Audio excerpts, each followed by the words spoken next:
Good afternoon. My conviction that this country needs to go for growth is rooted in my personal experience. I know what it's like to grow up somewhere that isn't feeling the benefits of growth. I saw what that meant, and I'm not prepared to accept that for our country. I want a country where people can get good jobs, new businesses can set up, and families can afford an even better life. That's why, from day one, I've been ambitious for growth. Since the 2008 financial crisis, the potential of this great country has been held back by persistently weak growth. I want to deliver a low-tax, high-wage, high-growth economy. It's what I was elected by my party to do. That mission remains. People across this country rightly want stability.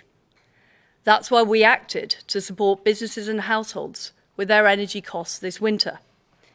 It's also the case that global economic conditions are worsening due to the continuation of Putin's appalling war in Ukraine. And on top of this, debt was amassed helping people through the COVID pandemic. But it is clear that parts of our mini-budget went further and faster than markets were expecting. So the way we are delivering our mission right now has to change. We need to act now to reassure the markets of our fiscal discipline. I have therefore decided to keep the increase in corporation tax that was planned by the previous government. This will raise £18 billion per year. It will act as a down payment on our full medium-term fiscal plan, which will be accompanied by a forecast from the independent OBR. We will do whatever is necessary to ensure debt is falling as a share of the economy in the medium term. We will control the size of the state to ensure that taxpayers' money is always well spent. Our public sector will become more efficient to deliver world-class services for the British people. And spending will grow less rapidly than previously planned. I met the former Chancellor earlier today. I was incredibly sorry to lose him. He is a great friend, and he shares my vision to set this country on the path to growth. Today, I have asked Jeremy Hunt to become the new Chancellor. He's one of the most experienced and widely respected government ministers and parliamentarians, and he shares my convictions and ambitions for our country. He will deliver the medium-term fiscal plan at the end of this month. He will see through the support we are providing to help families and businesses, including our energy price guarantee that's protecting people from higher energy bills this winter. And he will drive our mission to go for growth, including taking forward the supply-side reforms that our country needs. We owe it to the next generation to improve our economic performance, to deliver higher wages, new jobs, and better public services, and to ease the burden of debt. I have acted decisively today because my priority is ensuring our country's economic stability. As Prime Minister, I will always act in the national interest. This is always my first consideration.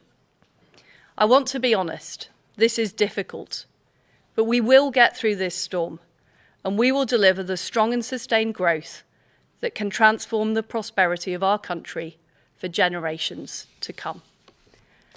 I'll now take questions. Can I start with Ben Riley-Smith, Telegraph? Thank you, Prime Minister. Clearly a difficult day. Can you explain to the public why you think you should remain as Prime Minister, given you junked a key tax cut that led you to be elected and got rid of your Chancellor? I'm absolutely determined to see through what I have promised, to deliver a higher growth, more prosperous United Kingdom, to see us through the storm we face. We've already delivered the energy price guarantee, making sure people aren't facing huge bills this winter.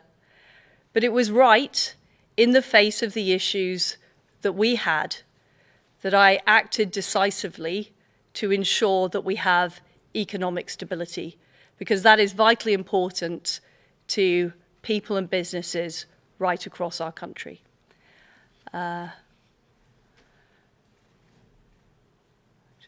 Harry Cole.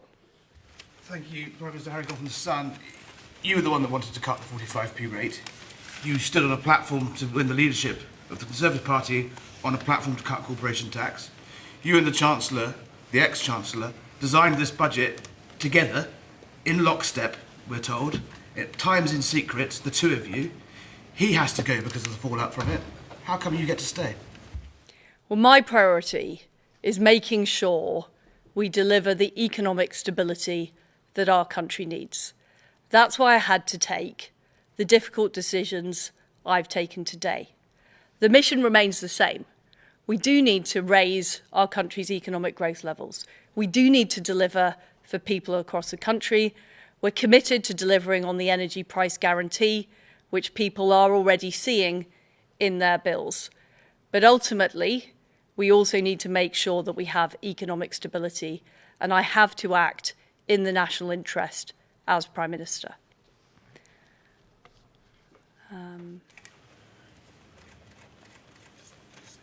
Chris Mason, BBC. Excuse the bluntness, Prime Minister, but given everything that has happened, what credibility do you have to continue governing?